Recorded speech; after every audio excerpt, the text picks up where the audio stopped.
So Back from Hell is another one of these very cheap, straight to DVD found footage films. This one is a kind of possession based movie. Now before I get started with the review, I better explain the cover here because this might be confusing. They've used this kind of image, certainly on the British sort of DVD cover. Now the American cover is a little bit different, but they actually use the same image in another film called Borderlands, which is a completely different, unrelated film. So if you've seen this cover before, you might be thinking of a different film. It's because of that. They just go to some random place and get these generic horror covers. Anyway, let's get on with this. Let's get on with this movie.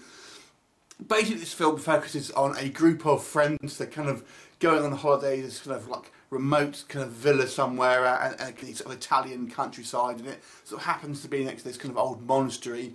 And just for shits and giggles, they decide to do a kind of seance with a Ouija board, and of course conjure up some sort of spirit who sort of possesses basically members of the group. It happens there's actually a kind of priest living next door to them who is, you know, able to kind of help them to a certain degree, shall we say.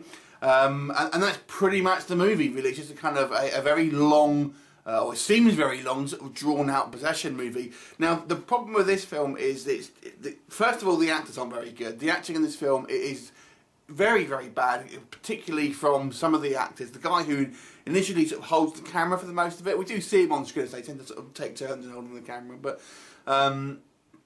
really bad, really horrible line delivery. You know, it's just very painful to watch, unfortunately, sometimes. I mean, some of the actors are better than others, but for the most part, the acting in this movie, you know, is pretty terrible. The kind of the pace of this film is very, very slow. The possession scenes are kind of boring. I was going to kind of make a clip, basically. We see this one scene where this guy, and he literally sounds like he's having his shit. I was going to sort of cut it. This guy looks like he's having his shit. Just the faces he's pulling and the sounds he's making, it looks like he's sitting on the can. And that's pretty much the horror of this movie. So there's not a lot sort of going on screen. There are a couple of kind of, I guess, sort of creepy moments, but the way the film is cut as well. I mean, we have a kind of brief introduction, then it almost skips ahead when it does the credits to sort of a scene that happens sort of later on. Then it kind of goes back again, and you know, it doesn't make it seem like a found footage film, if that makes sense, because the way it's cut is you know, I guess you've got the credits under there and everything like that. It just seems like it's obviously, I know it's not real, but it makes not a lot of attempt to kind of, you know, make you believe that it is obviously a real sort of film, which sometimes the best ones do, I find. Obviously, even though you know, obviously you know it's not, but it's just the kind of builds the sort of the ambience. There's not a lot of you know, sort of horror on display here. There's a couple of sort of jump scares and things like that you would expect. And I will say this, the one thing I would say about this movie that I did like is the kind of the setting and sort of location shooting that they've done here. That looks really kind of quite effective, I've got to say.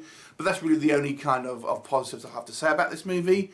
It is just a very kind of ultimately boring sort of found footage film with not a lot going on and performances that really don't draw you in, unfortunately. And just a kind of really poorly made film, unfortunately, I'm sorry to say.